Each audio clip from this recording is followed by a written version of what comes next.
back in the 80s, when the Hmong first came to America in Minnesota, there is a medical couple who was sent by the American official to really do research in a Hmong background. And when they got to Thailand, they went up into Hmong village. They stopped in the Hmong, the head of the village happened to be a shaman. And this couple went to his house, and the shaman started involving conversation about family, how many children you have. And this couple said, no, we both are medical doctor, but we do all what we can in the Western way.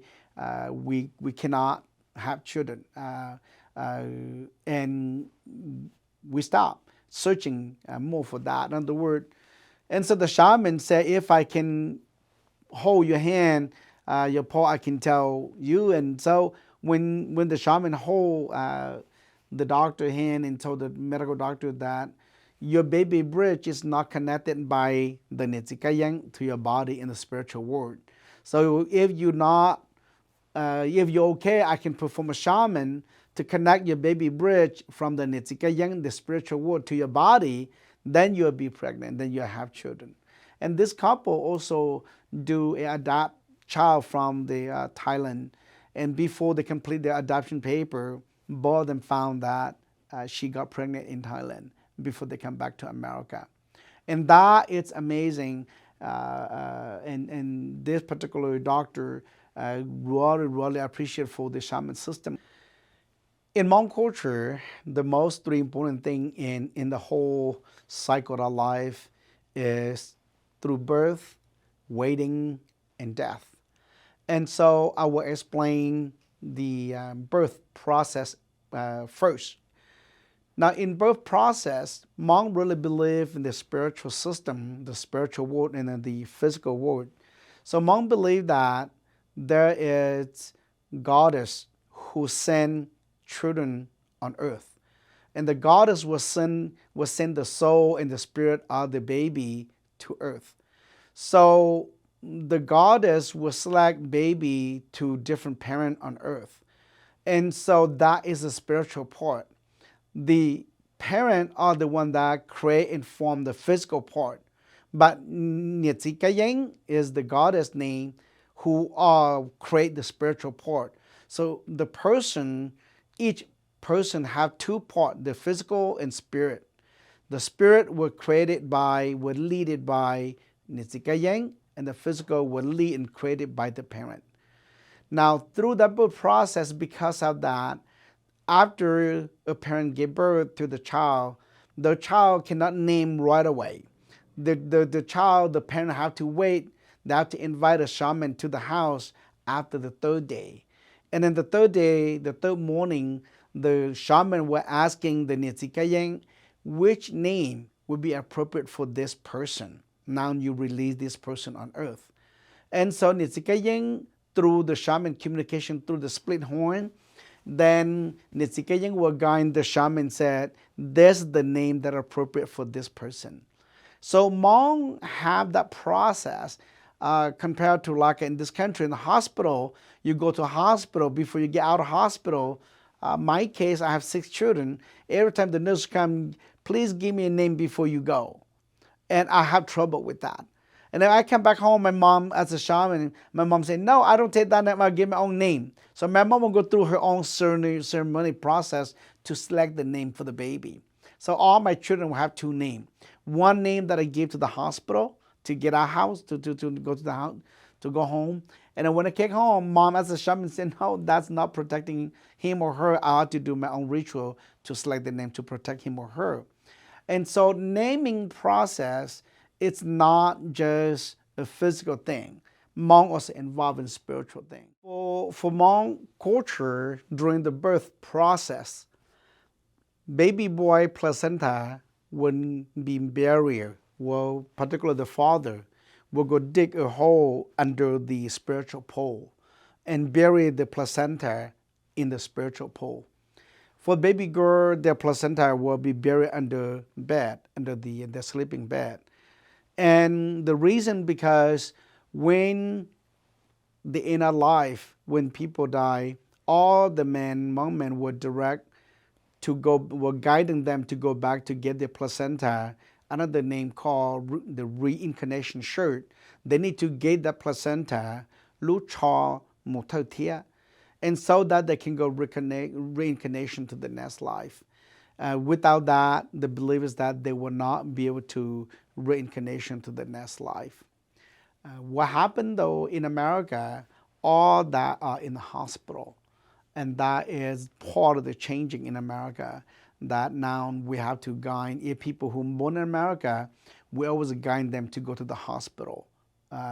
Though, so in the hospital, we don't have like the spiritual pole or the bed, we just guide them. It's a shaman normally pick a name.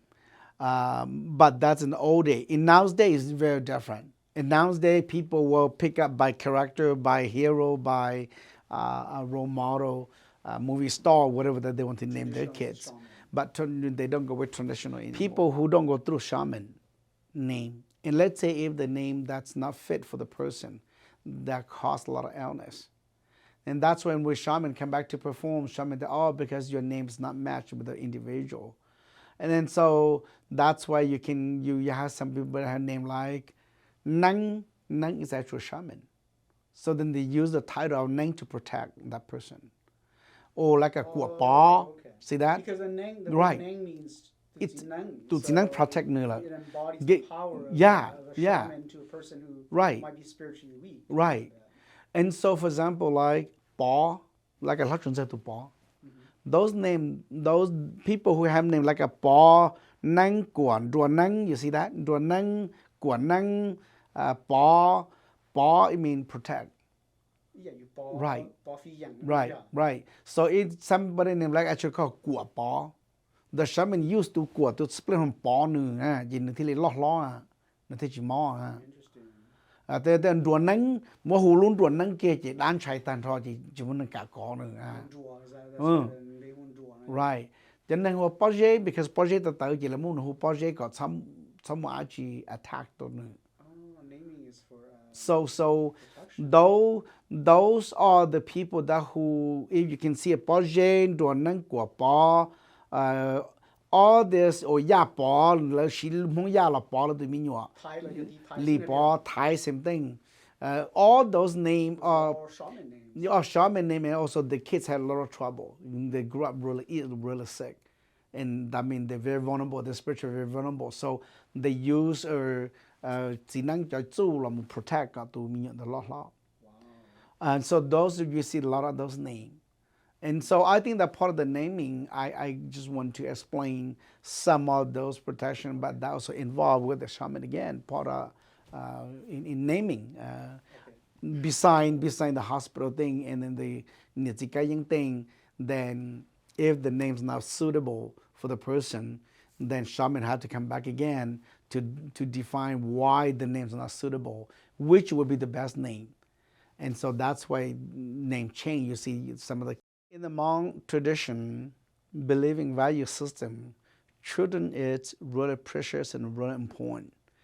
Children is, if you really being good parenting, taking care of your children, then the reflection of that, your children will be in a better position to taking care when you get old. And so Hmong really valued of that. Hmong have a phrase saying that when you get older, you become children. And your children become your parent. And so the reversal role of taking care of each other, that hold the accountability of the Hmong parent, that really valuable in the children. And that's why sometimes in the old day, you can see like Hmong culture always talk about the differences between girls and boys. They talk about the values. I don't think that any Hmong parent will value boys more than girls, but I think that the context of that they're talking about the Hmong girl marry, they move out with their husband's family and they belong to their husband's family. They're not in the house anymore with parent. But the son normally will end up with their parent regardless, better or worse. And I think that are the conversation that sometimes people feel like, okay, Hmong parent value girls more than boys. But that's not, to me, that's not the case. Now I have 6 boys. I have 6 children. I have 3 boys and 3 girls. I train them equally in both, and I value with them. Now in America, it's different though. When we come to America, lifestyle different, and so both boy and girl doesn't mean they live in the house or not the house. They can always contribute equally to the parent. So the value of who stay home, who move out of the house, it's different from the traditional day and then today in America.